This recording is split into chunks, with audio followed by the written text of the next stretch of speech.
కి ఇస్కాన్ బెంగళూరు వారి 18 రోజుల గీతా క్లాస్లో హరే కృష్ణ మాతాజీ. 11వ రోజు.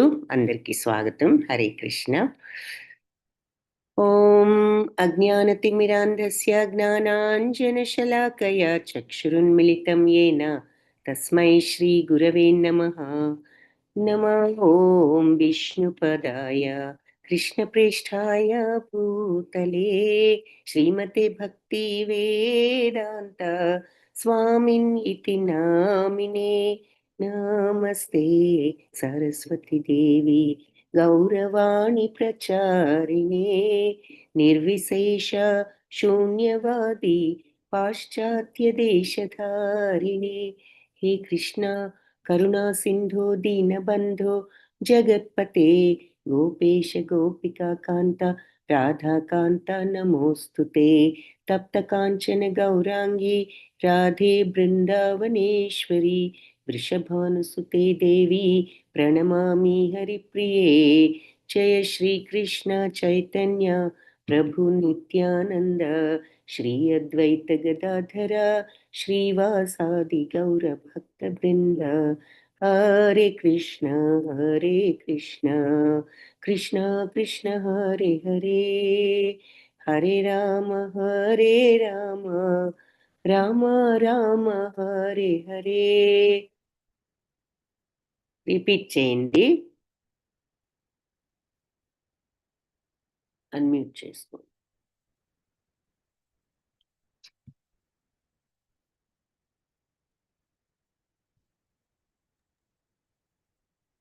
హరే కృష్ణ కృష్ణ కృష్ణ హరే హరే హరే రామ రామ రామ హరే హరే. హరే కృష్ణ హరే కృష్ణ కృష్ణ కృష్ణ హరే హరే హరే రామ హరే రామ హరే హరే. హరే కృష్ణ కృష్ణ కృష్ణ హరే హరే హరే రామ రామ రామ హరే హరే. హరే కృష్ణ హరే కృష్ణ కృష్ణ హరే హరే హరే రామ హరే రామ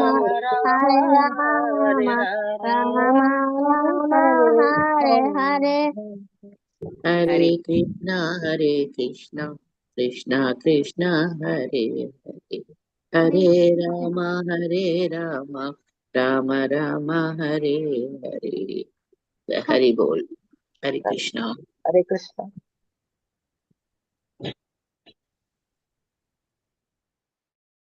విశ్వరూప సందర్శన యోగం, అది ఈరోజు మనం చూడబోయే అధ్యాయం పేరు. సో భగవంతుడు యాక్చువల్లీ ఈరోజు 10th చాప్టర్, ఎవరు చెప్పలేదు. ఈరోజు 10వ అధ్యాయం చూడబోతున్నాం.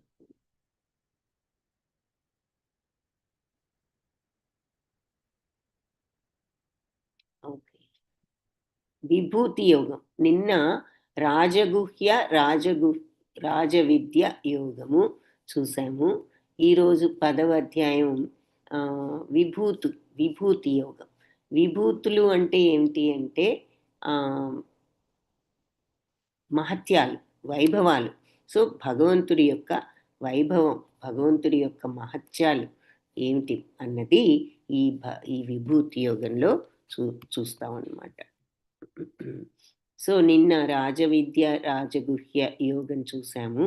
సో ఈరోజు విభూతి యోగం చూద్దాం. మొట్టమొదటగా ఈ 10వ అధ్యాయంలో మరి చాలా ముఖ్యమైనటువంటి శ్లోకాలు ఒక 4 ఉన్నాయి. ఆ 4 కూడా భగవద్గీతలో మనం తెలుసుకోవాల్సిన విషయం అంతా కూడా ఈ 4 ఉందని చెప్తారు. అది 10.8, 8, 9, 10, 11 శ్లోకాలు అనమాట. సో ఆ తర్వాత భగవంతుడి విభూతులు చూస్తాం. సో ఇది మొట్టమొదట భగవానువాచతో ప్రారంభం. శ్రీ భగవానువాచ భూయ ఏవ మహాబాహో శృణు మే పరమం వచః యత్తేహం ప్రీయమాణాయ వక్ష్యామి హితకామ్యయ. భూయ ఏవ మహాబాహు, ఇంకొకసారి మహాబాహువులున్న అర్జున, శృణుమే విను నా యొక్క పరమం వచ, నా దివ్యమైనటువంటి మాటలు ఇంకొకసారి విను. యత్తేహం ప్రియమాణాయ, నువ్వు నాకు ప్రియమైన వాడివి అవడం చేత వక్ష్యామి చెప్తాను నీకు, హితకామ్యయ నీకు హితకరమైనటువంటివి, నీకు అవసరమైనటువంటి విషయాలు నీకు కొన్ని చెప్తాను అని భగవంతుడు అన్నారు. మహాబాహువులున్న అర్జున, నా మాటలు ఇంకొకసారి విను. నువ్వు నా ప్రియమైన వాడివి కాబట్టి నీకు ఈ ఇంతకు ముందు వివరించిన దానికంటే కూడా ఉత్తమమైన జ్ఞానం నీ మంచి కోసం, నీ హితం కోసం చెప్తాను, విను. ఏంటో చూద్దాం. నమే విదుస్సురగణ ప్రభవం న మహర్షయః అహం ఆదిర్హి దేవానాం మహర్షీనాం చ సర్వశః. నమే విదు, నన్ను తెలుసుకోలేరు ఎవరు? సురగణాలు అంటే దేవతలు కూడా నన్ను తెలుసుకోలేరు. ప్రభవం నా మహర్షయ, నా యొక్క ప్రభవం, నా మహత్యం, నా వైభవం మహర్షులకు కూడా తెలియదు, దేవతలకు కూడా తెలియదు. ఎందుకు? అహం ఆదిర్హి దేవానం, నేను ఆదిదేవుడునని, మహర్షీనాంచ సర్వశః, నేను ఆదిని అంటే మూలాన్ని, దేవానాం దేవతలకు, మహర్షులకు, సర్వశః అందరికీ కూడా నేనే ఆదిని. అందరికంటే ఆది అంటే ముందున్నవాడిని. వీళ్ళందరికంటే ముందున్నది భగవంతుడే కాబట్టి ఆయనకు ముందు ఇంకెవరున్నారు? ఆయనే సమస్త సృష్టికి మూలం కాబట్టి దేవతలైన మహర్షులైన వీళ్ళందరికీ కూడా నేనే ఆదిని, నేనే మూలాన్ని. అందుకని వాళ్ళకు కూడా పూర్తిగా నా గురించి దేవతలకు మహర్షులకు కూడా తెలియదు, నా వైభవం, నా పుట్టుక ఏది, నా యొక్క ప్రభావం అని చెప్పి చెప్తున్నారు. ఎందుకంటే వాళ్ళకు కూడా నేనే మూలం కాబట్టి. ఇక్కడ బ్రహ్మదేవుడు రైట్ సైడ్ పైన భగవంతుడు ఆయన అన్ని లోకాల్ని సృష్టించడం చూస్తున్నాం. కింద బ్రహ్మదేవుణ్ణి చూస్తున్నాం, ఆయన నమస్కరించడం. మరి ఫేస్ కొంచెం తప్పు చేసినట్లుగా ఒక రకంగా ఉంది బ్రహ్మదేవుడి ఎక్స్ప్రెషన్. ఇక్కడ కథ ఏమిటి అంటే, శ్రీకృష్ణుడు భూమి మీద ఉన్నప్పుడు మరి గోవర్ధనగిరి ఇవన్నీ ఎత్తడం ఇవన్నీ చూస్తూ ఎన్నో మహిమలు చేస్తున్నప్పుడు ఈ బ్రహ్మదేవుడికి కూడా డౌట్ వచ్చింది. నిజంగానే ఇతను దేవుడా, ఏమిటి మహత్యం ఏమిటో చూద్దామని మరి ఒకరోజు వచ్చి గోవులన్నింటినీ ఎత్తుకుపోతాడు. ఈ గోపబాలురు వీళ్ళంతా గోవులు కాస్తూ ఉండేవారు కదా. గోవులను ఎత్తుకుపోతే ఈ గోపబాలురందరూ వచ్చి శ్రీకృష్ణుడితో ఇలా గోవులు కనిపించడం లేదు అంటే, మరి భగవంతుడికి అన్నీ తెలుసు కదా, ఆయనకి తెలిసిన ఏమి తెలియనట్లు అలా మేము వెళ్ళి వెతుక్కొస్తా ఉంటే అలాగే అని అనడం. వీళ్ళు వెళ్తే వీళ్ళని కూడా తీసుకువెళ్ళిపోతాడు బ్రహ్మదేవుడు, ఈ గోపబాలుని కూడా. అప్పుడు శ్రీకృష్ణుడు ఈ గోపబాలురు మరి వెళ్ళిపోయిన గోవులు వీటన్నిటి ఆకారాలు తనే ధరించారనమాట. ఎందుకు? ఈ తల్లిదండ్రులు మళ్ళీ కంగారు పడతారు, భయపడతారు, ఏమైపోయారు మా పిల్లలు అని వాళ్ళు ఆందోళన చెందకుండా వాళ్ళందరి రూపాలు ఆయనే ధరించారు. అప్పుడు బ్రహ్మదేవుడు తెలుసుకుని తన తప్పు భగవంతుడే ఈయనని వెంటనే వీళ్ళందరినీ తీసుకొచ్చి అప్పచెప్పి క్షమాపణ చెప్పుకోవడం చూస్తున్నాం. అయితే బ్రహ్మదేవుడి కాలం ఎంత పెద్దదో మనం చూసాం కదా. మరి ఆయనకి మనం 8th చాప్టర్లో ఐ థింక్ చూసాము. ఆయన కాలం, ఆయన ఒక్కరోజు మనకి 40,000 లక్షల సంవత్సరాలని చెప్పేసి 84,000 లక్షలు అంటే 864 కోట్ల సంవత్సరాలు బ్రహ్మదేవుడికి ఒక్క రోజు. సో ఆయన వెంటనే తీసుకొచ్చినా కూడా ఒక్క క్షణంలో ఆయన వెయ్యోవంతులు తీసుకొచ్చినా కూడా మనకి ఇక్కడ సంవత్సరం అయిందనమాట.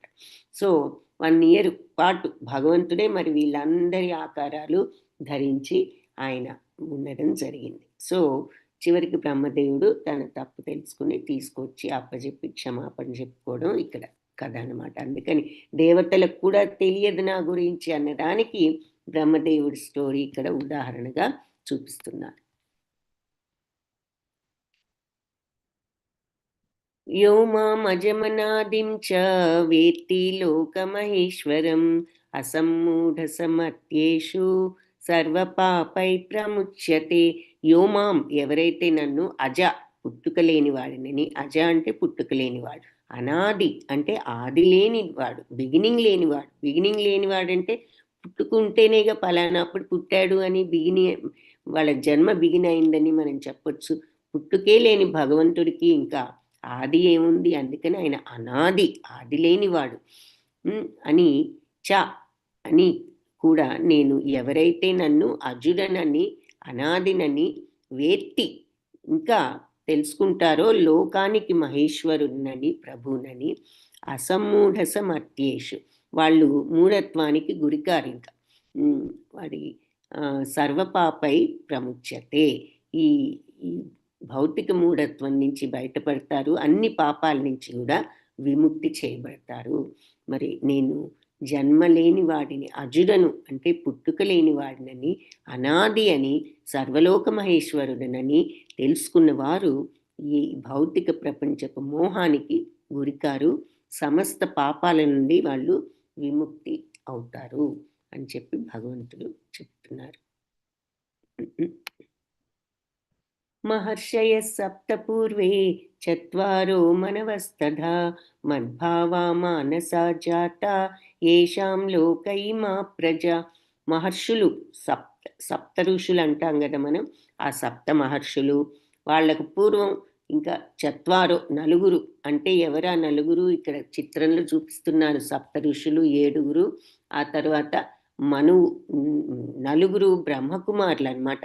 వీళ్ళంతా బ్రహ్మదేవుడి యొక్క కుమారులు. వీళ్ళ పేర్లు సనక, సనందన, సనాతన, సనత్ కుమారులు నలుగురు. వీళ్ళు చాలా మహాజ్ఞానులు. ఎప్పుడు చిన్నపిల్లల రూపంలోనే ఉంటారు వాళ్ళు చూడటానికి. వీళ్ళు మహాజ్ఞానులు అన్నమాట. సో వీళ్ళని చత్వారు అంటే ఈ నలుగురు బ్రహ్మకుమారులు. మనవ తథ అలాగే మనువు. మనువు అంటే మానవ జాతికి తండ్రి. ముందు ఆయన వచ్చి తరువాత మరి మానవులు.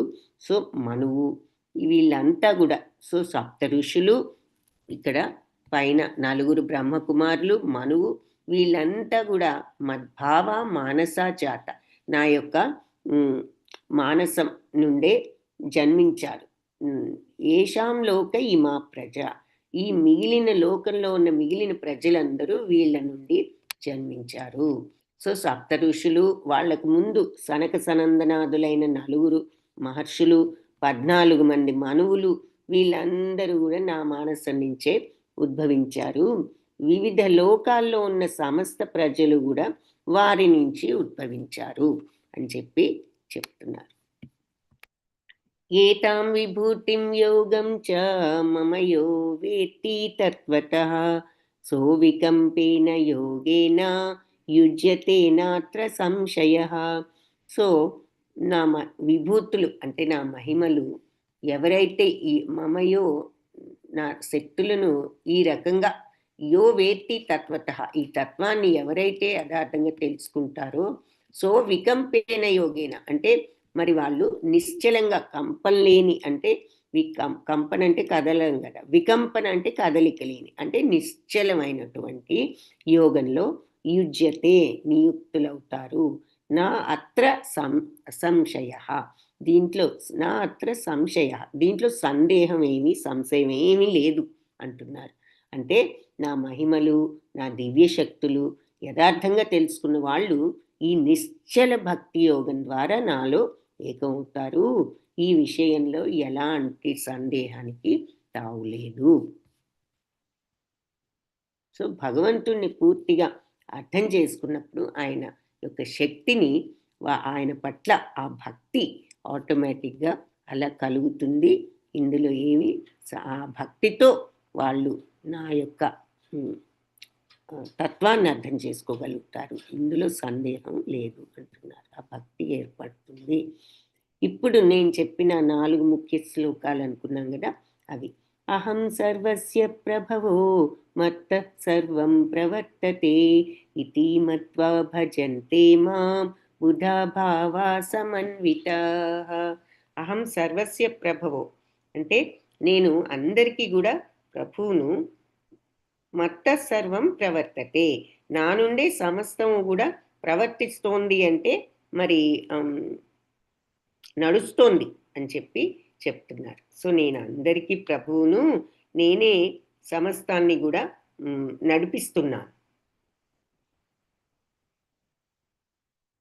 ఇటీమత్వ భజంతే మాం, ఈ రకంగా నన్ను ఆరాధించే వాళ్ళు ఈ విషయాన్ని అర్థం చేసుకుని బుధాభావ సమన్విత, వాళ్ళు ఈ రకంగా నన్ను తెలుసుకున్న వాళ్ళు, ఈ రకంగా నన్ను వివేకవంతులు అత్యంత విశ్వాసంతో నన్ను అర్థం చేసుకుని నన్ను తెలుసుకుంటారు అని చెప్పి ఇక్కడ చెప్తున్నారు.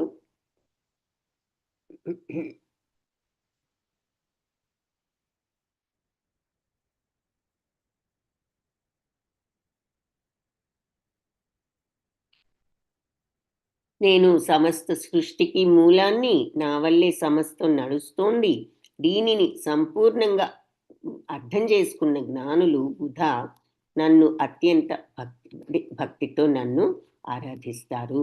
తీమత్వ భజంతే అని ఈ రకంగా నన్ను ఆరాధిస్తారు. ఏమని, ఏది, నన్ను సమస్త సృష్టికి మూలాన్ని, భగవంతుడే అన్ని నడిపిస్తున్నారు, ఆయనే అన్నిటికీ మూలం అని నిజంగా అర్థం చేసుకుని ఆ భక్తి భావంతో ఉన్నవాళ్ళు. అది ఫస్ట్ నేను చెప్పిన 4 ముఖ్య శ్లోకాలు అనుకున్నాం కదా, చతుర్శ్లోకి అంటారు వీటిని. ఇందులో భగవద్గీతలో మనం తెలుసుకోవాల్సిన, అర్థం చేసుకోవాల్సిన విషయం భగవంతుడి గురించి ఈ 4 ఉందని. ఏది, మరి ఆయనే సమస్తానికి ప్రభువు, ఆయనే సమస్తం నడిపిస్తున్నారు. ఈ విషయాన్ని మనస్ఫూర్తిగా అర్థం చేసుకున్న జ్ఞానులు మరి భక్తితో భగవంతుడి పట్ల భక్తిని పెంచుకుని ఆరాధిస్తారు, ఆయన ఆరాధనలో నియుక్తులవుతారు. ఎలా ఉంటారు అంటే, మచ్చిత్త మద్గత ప్రాణ బోధయంత పరస్పరం కథయంతశ్చ మాం నిత్యం తుష్యంతి చారమంతి చ. మచ్చిత్త మనస్సును వాళ్ళు నా మీదే పెట్టి, మద్గత ప్రాణ వాళ్ళ నా జీవితాల్ని నాకు శరణాగతి చేసి, బోధయంత పరస్పరం ఒకరికొకరు బోధించుకుంటూ, కథయంతశ్చ మాం నిత్యం నా గురించి నిత్యం కథలు చెప్పుకుంటూ, తుష్యంతి చ అంటే తుష్యంతి తృప్తి పడుతూ ఉంటారు, చ మరియు రమంతి చ రమిస్తూ అంటే ఆనందిస్తూ కూడా ఉంటారు. సో ఈ శుద్ధ భక్తులు మనస్సును నా మీదే లగ్నం చేసి జీవితాలను మద్గత ప్రాణ శరణాగతితో నాకు అర్పించి, ఎప్పుడు నా గురించి ఒకరికొకరు పరస్పరం బోధించుకుంటూ, నా గురించి కథలు నిత్యము నా లీలలను చర్చించుకుంటూ, దాంట్లోనే తృప్తిని మరియు ఆనందాన్ని కూడా అనుభవిస్తూ ఉంటారు. తేషాం సతతయుక్తానాం భజతాం ప్రీతిపూర్వకం దదామి బుద్ధియోగం తం ఏన మాం ఉపయాంతి తే. సో తేషాం, ఈ భక్తులు ఉన్నారు కదా, మరి సమస్తం భగవంతుడే సృష్టి చేసేది, నడిపించేది ఆయనైనా అర్థం చేసుకున్న వాళ్ళు ఎప్పుడు నా భక్తిలో నియుక్తులై ఉంటారు అని చెప్పారు కదా. వాళ్ళు ఎలా ఉంటారంటే, ఇలా నిత్యము నా గురించి బోధించుకుంటూ, నా లీలలు చర్చించుకుంటూ, అందులోనే తృప్తిని ఆనందాన్ని పొందుతూ ఉంటారు అని ఇక్కడ భక్తుల్ని ప్రభుపాద శిష్యులకు చెప్పడం లాంటివి కొన్ని ఎగ్జాంపుల్స్గా చూపిస్తున్నారు. అలాంటి భక్తులు తనని చేరుకోవడానికి భగవంతుడు ఎవరికి తెలివితేటలు ఇస్తారు అంటే, ఇలాంటి భక్తులు తేషాం సతతయుక్తానాం భజతాం ప్రీతిపూర్వకం దదామి బుద్ధియోగం తం ఏన మాముపయాంతి తే. తేషాం, ఎవరైతే సతతము యుక్తులై ఉంటారో, నియుక్తులై ఉంటారో, ఎందులో, భజతాం ప్రీతిపూర్వకం, ప్రీతిపూర్వకంగా నన్ను భజించడంలో ఎవరైతే ఎప్పుడు నియుక్తులై ఉంటారో, దదామి ప్రసాదిస్తాను బుద్ధియోగం, బుద్ధియోగాన్ని తం వాళ్లకు. ఆ బుద్ధియోగంతో ఏమవుతుందట, ఏనమాం ఉపయాంతి, దాంతో వాళ్ళు నన్ను ఉపయాంతి పొందుతారు, చేరుకోగలుగుతారు వాళ్ళు, వాళ్ళు అంటున్నారనమాట. సో ప్రేమపూర్వకంగా ఇలా భక్తితో ప్రీతిపూర్వకంగా నన్ను సతతము కూడా ఇలా నన్ను సేవించే వాళ్లకు, ఈ భక్తిలో నియుక్తులైన వాళ్లకు నేను బుద్ధియోగాన్ని ప్రసాదిస్తాను, దాంతో వాళ్ళు నన్ను చేరుకోగలుగుతారు. అంటే ఏమర్థం అవుతుంది? భక్తిభావంతో ఉన్న వాళ్ళకి ఇక వేరే జ్ఞానం ఏమీ అక్కర్లేదు. భగవంతుడే తనని చేరుకునే జ్ఞానాన్ని ఆ శుద్ధ భక్తులకి ప్రసాదిస్తారు. ఆ తర్వాత ఇంకా లాస్ట్ ఆ 4 శ్లోకాలు మనం తెలుసుకోవాల్సిన 4 శ్లోకాల్లో నాలుగోది తేషామేవానుకంపార్థం అహం అజ్ఞానజం తమః నాశయామి ఆత్మభావస్థో జ్ఞానదీపేన భాస్వత. తేషాం ఏ అనుకంపార్థం, వాళ్ళ మీద నేను ఎంతో కరుణతో, అవ్యాజమైన కరుణతో, అహం నేను అజ్ఞానజం తమః అజ్ఞానం అనే చీకటిని, తమః అంటే చీకటిని నాశయామి నాశనం చేస్తాను ఆత్మభావస్థో వాళ్ళ హృదయాలలో ఉండి జ్ఞానదీపేన భాస్వత జ్ఞానదీపాన్ని భాస్వత వెలిగిస్తాను. సో నేను వారి మీద అవ్యాజమైన కరుణతో నేను వాళ్ళ అజ్ఞానం అనే చీకటిని నాశనం చేస్తాను, వాళ్ళ లోపల హృదయాల్లో ఉండి జ్ఞానదీపాన్ని వెలిగిస్తాను. సో జ్ఞానదీపాన్ని వెలిగించి వాళ్ళ అజ్ఞానం అనే చీకటిని భగవంతుడు తరిమివేస్తారు. ఎవరికి? ఇలా ప్రేమపూర్వకంగా ఎవరైతే సతతము తనను ప్రీతిపూర్వకంగా భజించే వాళ్ళకి ఆ బుద్ధి యోగాన్ని నేను ఇస్తానన్నారు కదా. ఎలా ఏ విధంగా అన్నది చెప్తున్నారు. నేను వాళ్ళ హృదయాల్లో ఉండి వాళ్ళ అజ్ఞానం అనే చీకటిని తొలగించి జ్ఞానదీపాన్ని వెలిగిస్తాను. సో ఈ 4 శ్లోకాలు కూడా మనం చతుర్శ్లోక అంటే మనం కొంచెం ఈ భగవద్గీతలో ముఖ్యంగా భగవంతుని గురించిన విషయం ఏమిటి అన్నది ఈ 8, 9, 10, 11లో మనం తెలుసుకోవచ్చు అని చెప్తారు. ఇది చెప్పిన తర్వాత భగవంతుడు అర్జునుడు ఏమంటున్నాడంటే స్తుతించడం ప్రారంభించాడు. అర్జున ఉవాచ పరం బ్రహ్మ పరం ధామ పవిత్రం పరమం భవాన్ పురుషం శాశ్వతం దివ్యం ఆదిదేవం అజం విభుం. సో ఇంకా అహుస్త్వాం ఋషయః సర్వే దేవర్షిర్నారదస్తథా అసితో దేవలో వ్యాసః స్వయం చైవాబ్రవీషిణే. సో పరంబ్రహ్మ పరంధామ పవిత్రమైన వాడిగా పరమం దివ్యమైన వాడివి భవాన్, మరి నువ్వు శాశ్వతమైనటువంటి వాడివి. పురుషం అంటే నువ్వే ఆది పురుషుడవు. మరి మొట్టమొదట ఎవరూ లేరు, భగవంతుడే సమస్తానికి మూలం, ఆది పురుషుడవు. శాశ్వతం నువ్వు, ఎందుకంటే భగవంతుడు ఎప్పటికీ మార్పు లేకుండా ఉండేవారు. దివ్యమైన వాడివి, ఆదిదేవుడవు, అజం పుట్టుకలేని వాడివి. చెప్పుకున్నాం కదా, అజ అంటే పుట్టుకలేని తనమని. ఆ పుట్టుకలేని వాడివి, విభు అంటే ప్రభువు, సర్వవ్యాపకుడవు అని చెప్పి అంటున్నాడు. ఇంకా అహుస్త్వాం ఋషయ సర్వే, ఈ విషయం ఋషులందరూ, సర్వ ఋషులు కూడా, అంటే ఎవరు? దేవర్షులంతా, నారదుడు, అలాగే అసితుడు, దేవలుడు, వ్యాసుడు, వీళ్ళంతా నీ గురించి ఇదే విషయం చెప్పారు. స్వయం చైవ బ్రవీషిమే, ఇప్పుడు నువ్వే స్వయంగా చెప్తున్నావు అని. నారదుడు, అసితుడు, దేవలుడు, వ్యాసుడు ఇలాంటి దేవర్షులందరూ, గొప్ప ఋషులందరూ కూడా నీ గురించి సత్యాన్ని ధృవపరిచారు. ఇప్పుడు నీవే స్వయంగా దీన్ని నువ్వు నాకు ఈ విషయాన్ని నాకు ప్రకటిస్తున్నావు అని అర్జునుడు అన్నాడు. ఇంకా ఏమంటున్నాడు?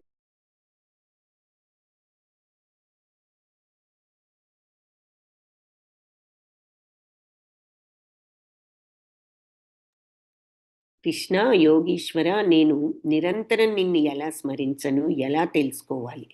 ఏ దేవాది దేవ, నిన్ను ఏ ఏ స్వరూపాల్లో నేను నిన్ను నేను గుర్తు చేసుకోవాలి?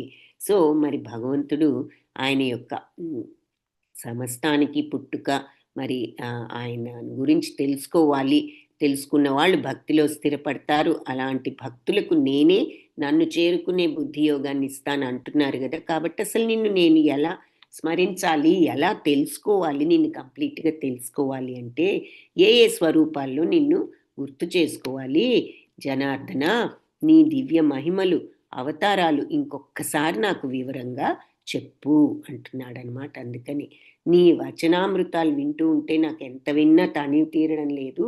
ఒక్కసారి మళ్ళీ నీ మహిమలేమిటో, నీ వైభవాలేమిటో, నీ అవతారాలు అంటే నీ యొక్క తత్వం ఏమిటో నాకు వివరంగా చెప్పు, నీ యొక్క మహిమలు, విభూతులు అని అడిగాడు. అప్పుడు భగవంతుడు చెప్పడం చెప్తున్నారు. అంటే అర్థమయ్యేటట్లుగా నీ అవతారాలు అన్నీ మహిమలు అడిగాడు కాబట్టి, ఆదిత్యానాం అహం విష్ణు జ్యోతి, ఇది భగవాను వచ్చనమాట.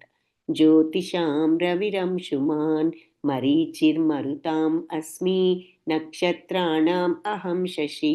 ఆదిత్యులలో నేను విష్ణువును, జ్యోతిషాం వెలిగే వాటిల్లో ప్రకాశించే వాటిల్లో రవిరంశుమాన్ అంటే సూర్యుడను. రవి అంటే సూర్యుడు కదా. వెలిగే వాటిల్లో నేను సూర్యుని, ప్రకాశించే వాటిల్లో సూర్యుని. మరీచిర్ మరుతాం అస్మి. మరుత్తులు అని కొంతమంది ఒక దేవతలు ఉన్నారు, రకాలు ఉంటారు కదా, గంధర్వులు, యక్షులు, ఇలా వాళ్ళల్లో మరుత్తులు అంటే వాళ్ళల్లో నేను ఆ మరుత్తులు అనే దేవతలలో మరీచి అనేటటువంటి వాయువును. నక్షత్రాణం అహం శశి, నక్షత్రాలలో నేను శశి అంటే చంద్రుడను ఇక్కడ చూపిస్తున్నారు. సో ఆదిత్యులలో విష్ణువును, తేజస్సులలో నేను ప్రకాశవంతమైన సూర్యుణ్ణి క్రింద చూస్తున్నాం. మరుత్తులనే దేవతలలో మరీచి అనే వాయువుని, ఆ వాయువు ఇక్కడ చూస్తున్నాం. అలాగే మరి ఆకాశంలో రాత్రిపూట ప్రకాశించే నక్షత్రాలలో నేను చంద్రుడను.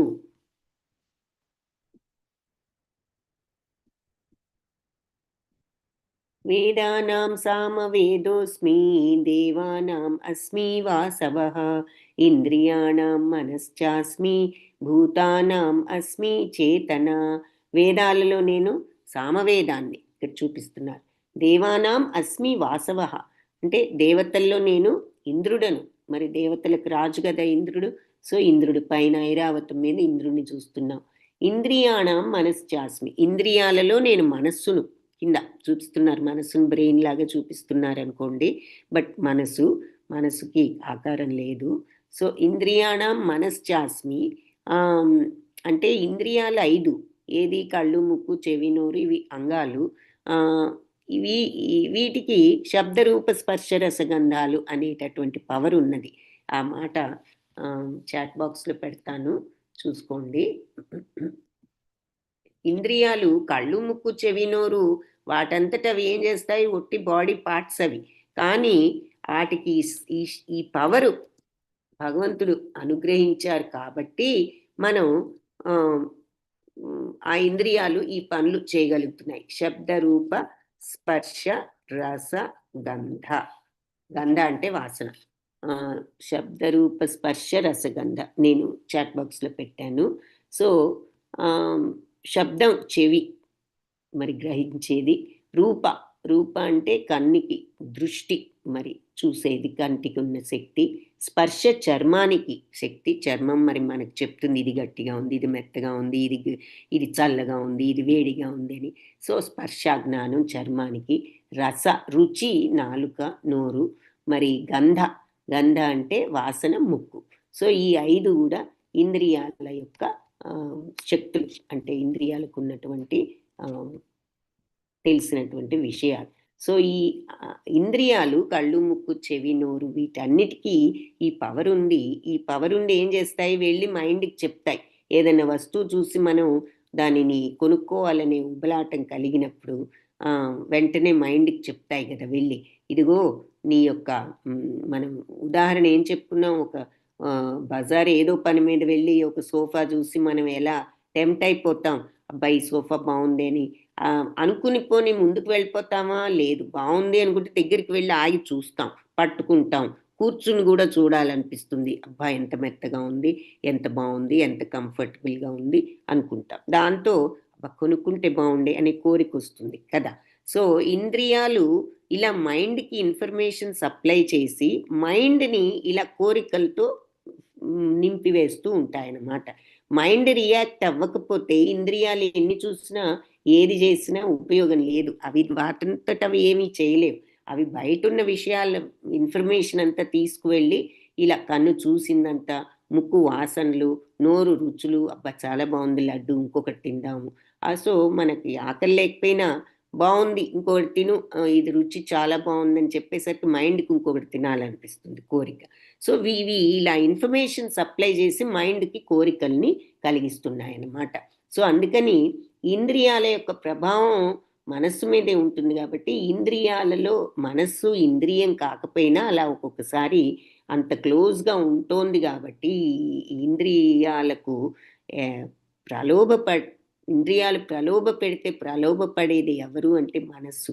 కాబట్టి మనస్సును కూడా ఒక ఇంద్రియంగా చెప్తూ ఉంటారు. సో ఇంద్రియాలలో నేను మనస్సును, జీవులలో ప్రాణాన్ని, అంటే ఏమిటి చైతన్యం. మరి ఆ చైతన్యం లేనిదే ప్రాణం లేదు అంటారు కదా. సో అది సో భగవంతుడు చెప్తున్నారనమాట. వేదాల్లో సామవేదాన్ని, దేవతల్లో ఇంద్రుడను, ఇంద్రియాలలో మనస్సును, జీవులలో చైతన్యాన్ని. చైతన్యం లేనిది ఇంక జీవుడికి విలువేముంది? రుద్రాణం శంకరశ్చాస్మి విత్తేషో యక్షరక్షసాం వసూనాం పావకశ్చాస్మి మేరు శిఖరినాం అహం.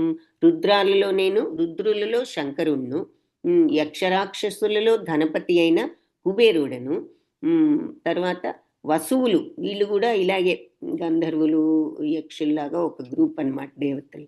వాళ్ళల్లో నేను అగ్నిని, మరియు పర్వతాల్లో మేరు పర్వతం. ఈ మేరు పర్వతం యొక్క స్పెషాలిటీ ఏమిటంటే ఇది చాలా పెద్దది. మరి పాల సముద్రం చిలికినప్పుడు అమృతం కోసం దేవతలు రాక్షసులు ఈ వాళ్ళు చిలకడానికి ఒక కవ్వం కావాలి కదా, అందుకని ఈ మేరు పర్వతాన్ని కవ్వంగా వాడారనమాట. సో పర్వతాలలో నేను మేరు పర్వతాన్ని. పురోధసాం చ ముఖ్యం మాం విద్ధి పార్థ బృహస్పతిం సేనానీనాం అహం స్కందః సరసాం అస్మి సాగరః.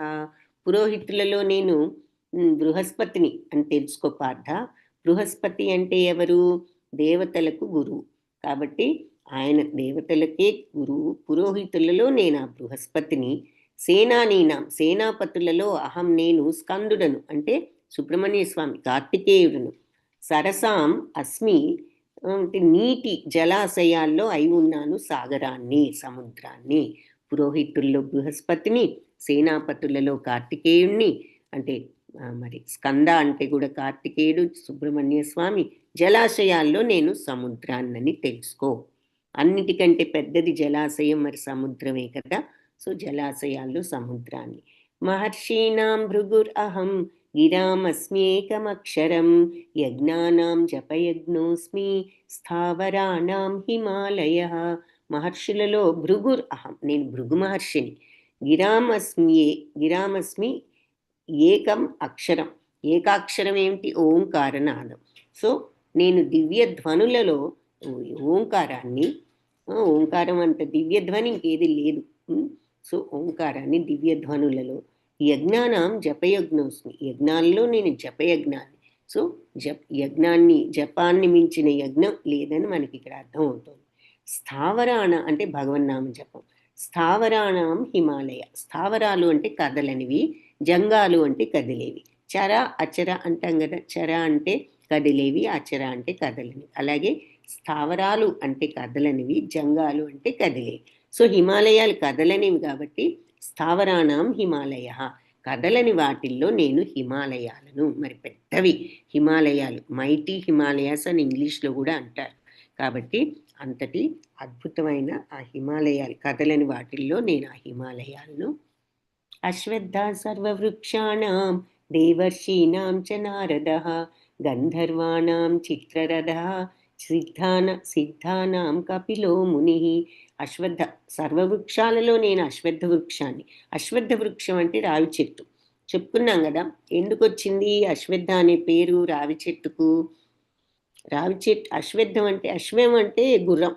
గుర్రం మీరు గమనిస్తే ఎప్పుడు ఏదో ఒక పార్ట్ కదులుతూనే ఉంటుంది. దానికి కళ్ళు, చెవులు ఏదో ఒకటి కదిలిస్తూనే ఉంటుంది అనమాట. సాధారణంగా అది ఏది కదలకుండా ఉండదు దానికి. అలాగే రావి చెట్టు కూడా మీరు గమనిస్తే గాలి లేకపోయినా ఎప్పుడూ ఆకులు కదులుతూనే ఉంటాయి రావి చెట్టు ఆకులు. అందుకని దానికి అశ్వత్థ వృక్షం అనే పేరు ఉన్నదన్నమాట. సో వృక్షాలలో నేను అశ్వత్థ వృక్షం అంటే రావి చెట్టును. మరి రావి చెట్టుకు మనందరం ఎంతో పుణ్యం అని పూజలు చేస్తూ ఉంటాం కదా. సో వృక్షాలలో రావి చెట్టును. దేవర్షులలో నారదుడను. మరి నారదుడు ఎంతో గొప్ప దేవర్షి. సో దేవర్షులలో నారదును. గంధర్వానాం చిత్రరథ. గంధర్వులలో చిత్రరథుని. ఈ గంధర్వులు మంచి గాయకులు. వీళ్ళు అందరూ బాగా పాటలు పాడగలరు. వీళ్ళల్లో కూడా చిత్రరథుడు అనేవాడు ఇంకా మంచి గాయకుడు అనమాట. సో గంధర్వులలో చిత్రరథుడిని ఇక్కడ చూపిస్తున్నారు కుడివైపు. సిద్ధానాం కపిలోముని, సిద్ధులలో నేను కపిలమునిని.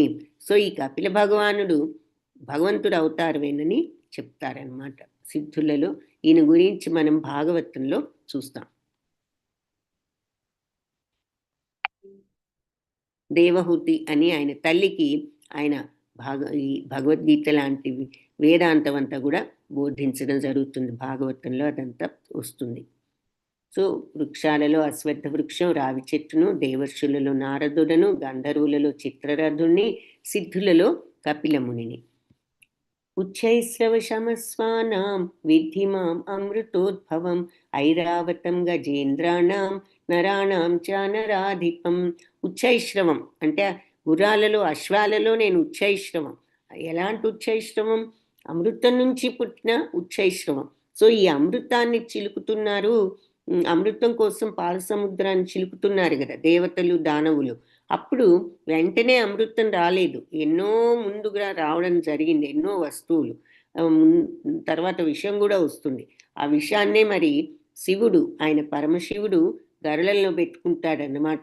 ఏం చేయాలో అని వీళ్ళందరూ మదన పడుతూ ఉంటాయి.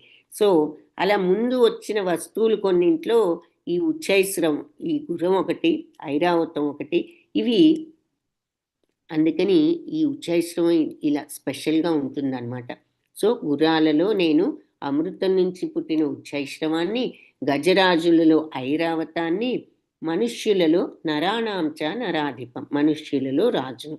సో మనుష్యులందరిలో మరి రాజు ఉత్తముడు కాబట్టి రాజును, గజరాజుల్లో ఐరావతం, మరి అది కూడా ఎంతో గొప్పతనంతో అమృతం నుంచి ఉద్భవించింది, ఇంద్రుడికి వాహనం కూడా అయింది. ఆయుధానాం అహం వజ్రం ధేనూనాం అస్మి కామధు ప్రజనశ్చాస్మి కందర్పః సర్పాణాం అస్మి వాసుకిః. ఆయుధానాం అహం వజ్రం, ఆయుధాల్లో నేను వజ్రాయుధాన్ని. అది మంచి పవర్ఫుల్ ఆయుధం, ఇంద్రుడు ఉపయోగించే ఆయుధం అనమాట వజ్రాయుధం. ధేనూనాం అస్మి కామధు, గోవులలో నేను కామధేనువును. కామధేనువుని సురభి అని కూడా అంటారు. ఇది ఎప్పుడు కూడా పాలు, నిత్యము పాలిచ్చేటటువంటి ఆవు అన్నమాట. సో ఆవులలో నేను కామధేనువును. ప్రజనశ్చాస్మి కందర్పః, సంతానోత్పత్తికి కారణమైన ప్రేమదేవత అయిన మన్మధుడను నేనే. సర్పాణం అస్మి వాసుకి, సర్పాలలో నేను వాసుకిని. ఇక్కడ కింద చూపిస్తున్నాను. ఈ వాసుకి యొక్క స్పెషాలిటీ ఏమిటి అంటే, మరి పాల సముద్రంలో వీళ్ళు చిలికేటప్పుడు మేరు పర్వతాన్ని కవ్వంగా వాడుకున్నారు అనుకున్నాం కదా. మరి ఈ కవ్వానికి ఒక తాడు ఉండాలి కదా.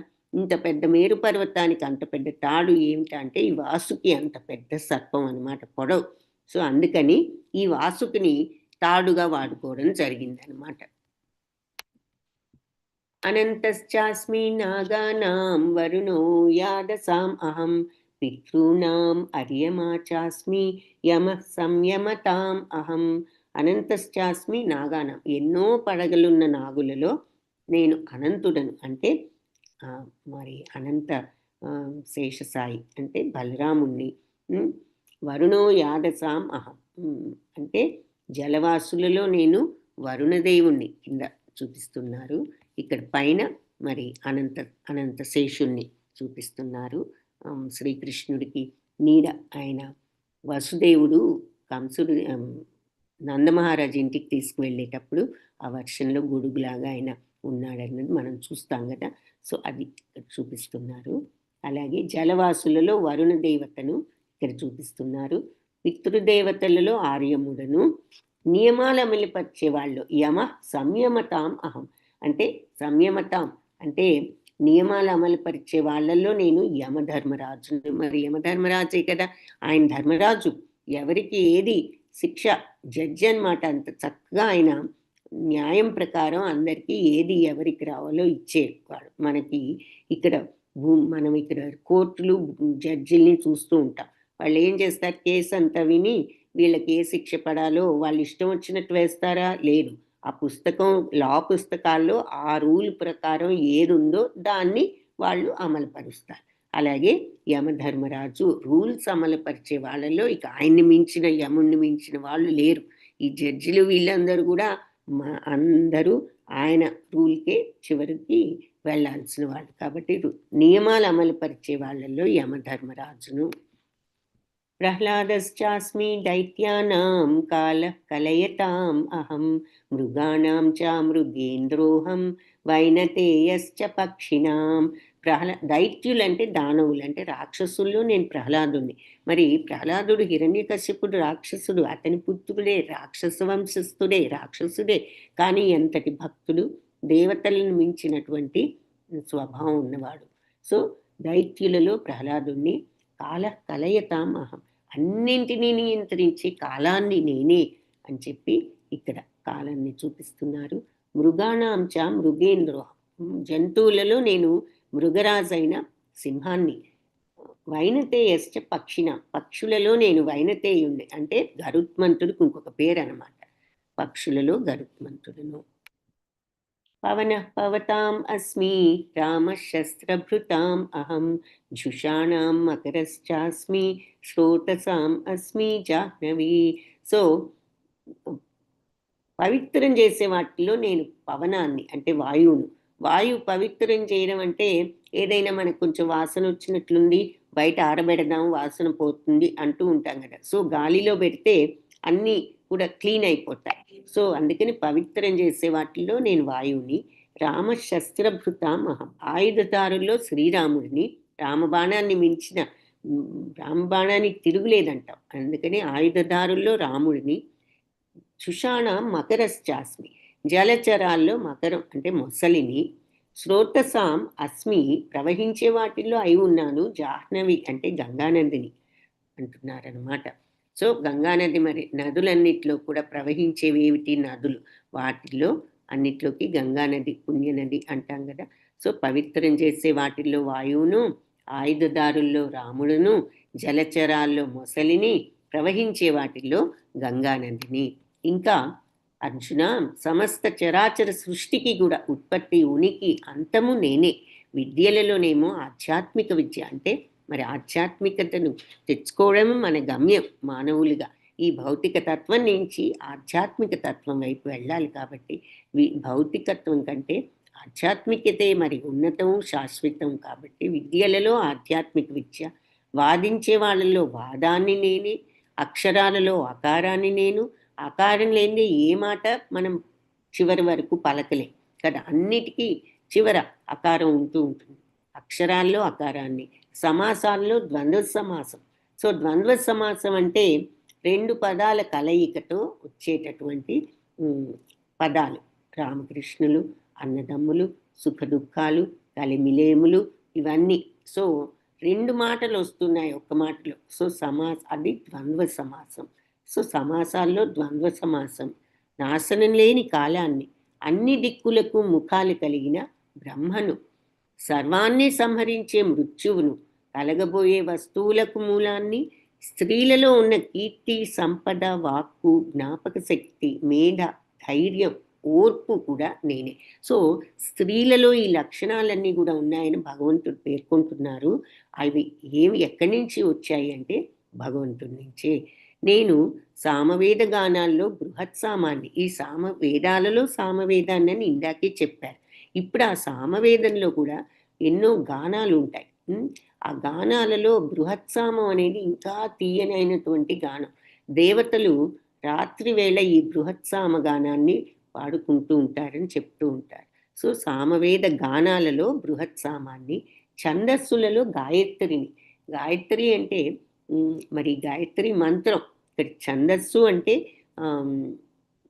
వేదాలని చెప్పి, వేదాలన్నింటిలో కూడా గాయత్రి మంత్రం మరి అన్నిటికీ కూడా తల్లి లాంటిది. సో గాయత్రిని, మాసాలలో మార్గశిరాన్ని. మార్గశిరం అంటే నవంబర్ ఆ ప్రాంతాల్లో వస్తుంది. మరి ఆ మంత్ చక్కగా చాలా ప్లెజెంట్గా ఉంటుంది. ఋతువులలో వసంతాన్ని, వసంత ఋతువులో మరి అన్నీ చిగురిస్తూ ఎంతో అందంగా కనిపిస్తూ ఉంటాయి మనకి. కాబట్టి ఋతువులలో నేను వసంత ఋతువును.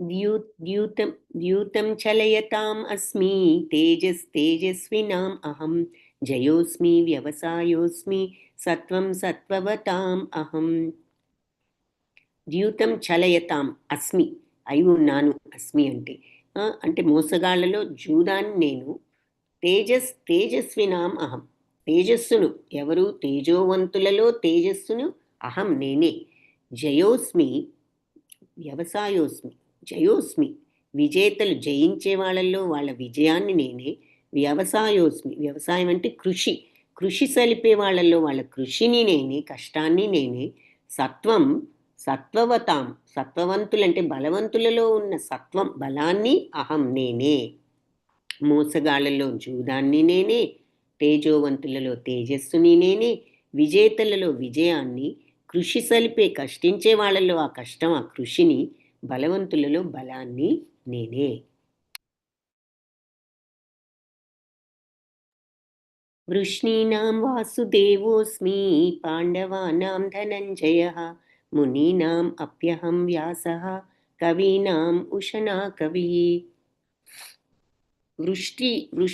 వృష్టి వంశస్థులలో అంటే యదువంశాన్ని వృష్టి వంశస్థులని కూడా అంటారు వాళ్ళలో వాసుదేవుణ్ణి అయి ఉన్నాను పాండవానాం ధనంజయ పాండవుల్లో ధనంజయుడు అంటే అర్జునుడు ధర్మరాజు మరి రాజు అయిన తర్వాత కొన్ని యాగాలు చేయాల్సి వస్తే ధనం తక్కువగా ఉంటుంది కొన్ని ఉన్నాయి అశ్వమేధ యాగం ఇవన్నీ సో అప్పుడు అర్జునుడు వెళ్ళి ధనాన్ని రావడం జరుగుతుంది అనమాట అందుకని అర్జునుడికి ధనంజయుడు అనే పేరున్నది సో పాండవుల్లో నేను ధనంజయుడిని అంటే అర్జునుడిని ఇదేమిటి భగవంతుడు మరి అందరిలోనూ ఉన్నాడు కదా నేను పాండవుల్లో అర్జునుడిని అంటున్నారు మరి ఇలా ఒక్కొక్క దాంట్లో ఒక్కొక్కడిని అంటున్నారు ఏంటి అనే డౌట్ వస్తే దానికి అర్థం ఏమిటి అంటే మనం ఏం చూస్తున్నాము ప్రతి దాంట్లో గొప్పవాళ్ళు ఎవరు అనేది చూస్తున్నాం సో ఎక్కడ ఏ గొప్పతనం ఉన్నా ఏ శక్తి ఉన్నా అది ఎక్కడి నుంచో రాలేదు అదంతా భగవంతుడిదే అనే విషయం వీళ్ళెంతో గొప్పవాళ్ళే చాలా బాగా యుద్ధం చేయగలరు లేదా చాలా గొప్పగా డాన్స్ చేయగలరు చాలా గొప్పగా పాడగలరు మరి ఇందాక గంధర్వానాం చిత్రరథం అన్నారు కదా ఆ గంధర్వులే పాట బాగా పాడగలిగే వాళ్ళు వాళ్ళల్లో మళ్ళీ చిత్రరథుడు అనేవాడు ఇంకా మంచి గాయకుడు నేను చిత్రరథుణ్ణి అన్నారు అంటే ఆ గానం స్పెషాలిటీ మనం అనుకుంటాం వీళ్ళంతా అది ఎక్కడి నుండి వచ్చిందంటే ఆ శక్తి భగవంతుడిదే అని అర్థం అనమాట అది ఆయన చెప్పేది మీరు ఎక్కడ ఈ గొప్పతనాలు ఏది చూసినా అదంతా కూడా నేనే అంటే నా యొక్క గొప్పతనమే వాళ్ళల్లో ప్రతిబింబిస్తోంది అని చెప్తున్నారు సో పాండవుల్లో ధనంజయుడిని మునీనాం అప్యహం వ్యాస మునులలో వ్యాసదేవుణ్ణి మరి వ్యాసదేవుణ్ణి నిజంగానే అసలు భగవద్ అవతారం అంటారు సో మునులలో వ్యాసదేవుణ్ణి కవీనాం ఉషనా కవి అంటే శుక్రాచార్యుడు ఎవరైనా చెప్పగలిగితే చాట్ బాక్స్లో టైప్ చేయండి శుక్రాచార్యుడు చాలా సూక్ష్మ బుద్ధి ఉన్నవాడు అందుకని కవులలో సూక్ష్మ బుద్ధి ఉన్న వాళ్ళల్లో నేను శుక్రాచార్యుడు ఎవరు తెలిస్తే చాట్ బాక్స్లో టైప్ చేయండి చూద్దాము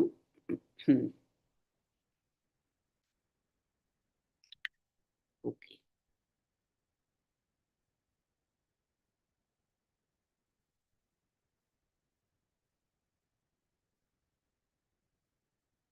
దండో దమయతాం అస్మి నీతిరస్మి జిగీషతాం మౌనం చైవాస్మి గుహ్యానాం జ్ఞానం జ్ఞానవతాం అహం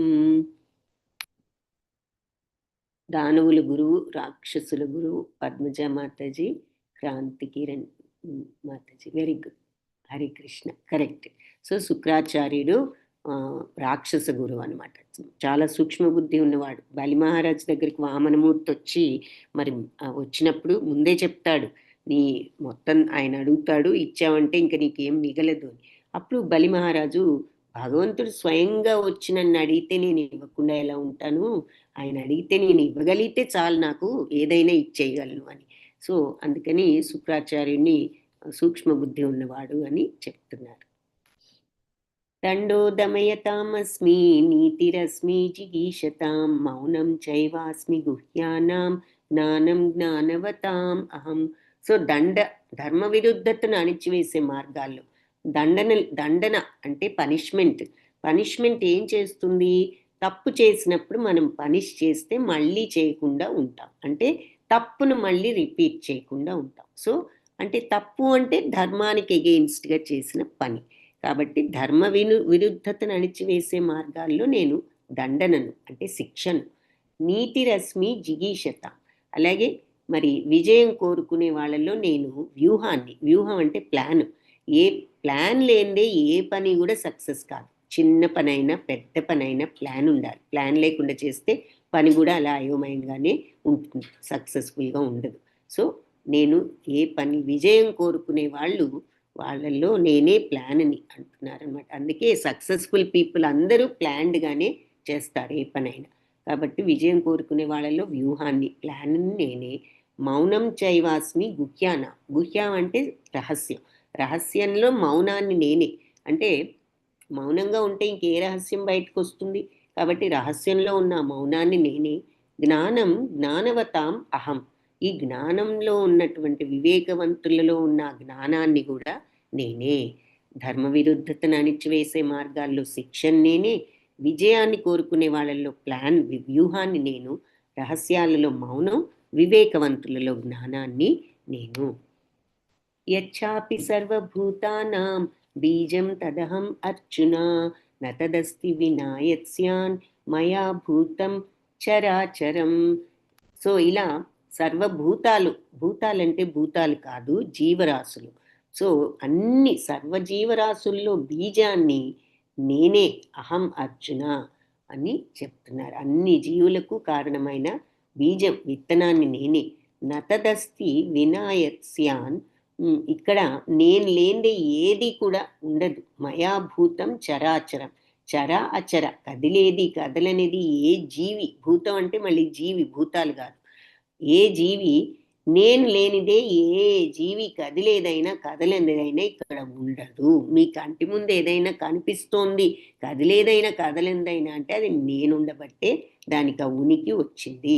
అర్జున, నేను అన్ని జీవుల జన్మానికి కారణమైన విత్తనాన్ని నేనే. కదిలేదైనా కదలనిదైనా ఏ జీవి అయినా సరే నేను లేకుండా ఉనికిలో లేదు. ఇవన్నీ ఇంత క్లియర్గా ఎగ్జాంపుల్స్ చెప్పి నేను ఇందులో అది అందులో ఇదని చివరికి అన్నిటికీ కారణం నేనే, ఆ విత్తనాన్ని నేనే. నేను లేనిదే కదలింది ఏది కూడా ఇక్కడ ఉండదు. అసలు నీకు ఏదైనా కనిపిస్తోంది అంటే నేను ఉండి దాన్ని అక్కడ పెట్టబట్టే, సృష్టించబట్టే అది నీ కళ్ళ ముందు కనిపిస్తోంది అని చెప్పి, నాంతోస్తి మమ దివ్యానాం విభూతినాం పరంతప, ఏషతుద్దేశత ప్రోక్తో విభూతేర్విస్తరో మయ. నా అంత అస్తి, నా అంటే అంతం అనేది లేదు. మమ దివ్యానాం, దేనికి? నా దివ్యమైన విభూతులకు అంతం లేదు. పరంతప అని అర్జునుడిని పిలుస్తున్నారు. పరంతప అంటే శత్రువులను భయపెట్టేవాడ అని అర్జునుడిని సంబోధిస్తూ, నా యొక్క దివ్యమైన రూపాలకు అంతం లేదు. ఏషతుద్దేశత ప్రోక్తే, ఇదంతా కూడా ఏదో ఉద్దేశపూర్వకంగా ఒక ఐడియా కోసం సూచనప్రాయంగా ప్రోక్తో చెప్పాను. విభూతేర్ విస్తరోమయ, మయ, నా యొక్క విభూతులు విస్తారమైన విభూతులు ఎన్నో ఉన్నాయి. భగవంతుడి యొక్క శక్తులు, ఆయన యొక్క మరి పురుష సూక్తం అని ఉంటుంది మనకి వేదాల్లో. ఆ పురుష సూక్తంలో భగవంతుడి సృష్టిని క్రియేట్ చేయటం చెప్పినప్పుడు ఆయన యొక్క శక్తిలో ఒక పావు మాత్రమే ఈ సృష్టి మొత్తం, ఇంకా ముప్పావు మనకి ఎంతో శక్తి మనకు తెలియనిది ఉన్నది అని చెప్తారు. అందుకని అదే ఇక్కడ కూడా అర్థం అనమాట. నా విస్తారమైన విభూతులన్నిటి గురించి మరి నీకు ఇప్పుడు చెప్పిందంతా కూడా ఒక సూచన మాత్రమే. అంటే ఆయన విభూతులు, వైభవాలు, మహిమలు అనంతం. చెప్పడానికి కూడా ఇన్ని రకాల ఎగ్జాంపుల్స్ చెప్తున్నారు. అందులో ఇది నేను, ఇందులో ఇది నేను అంటే ఎందులో నువ్వు ఏది చూసినా ఆఖరికి ఏం చెప్పారు? నువ్వు అసలు ఏది చూస్తున్నా ఇక్కడ అన్నిటికీ నేనే మూలం. నేను లేనిదే అవేవి ఇక్కడ ఉనికిలో ఉండవు. కాబట్టి నా దివ్య రూపాలకు అంతం లేదు.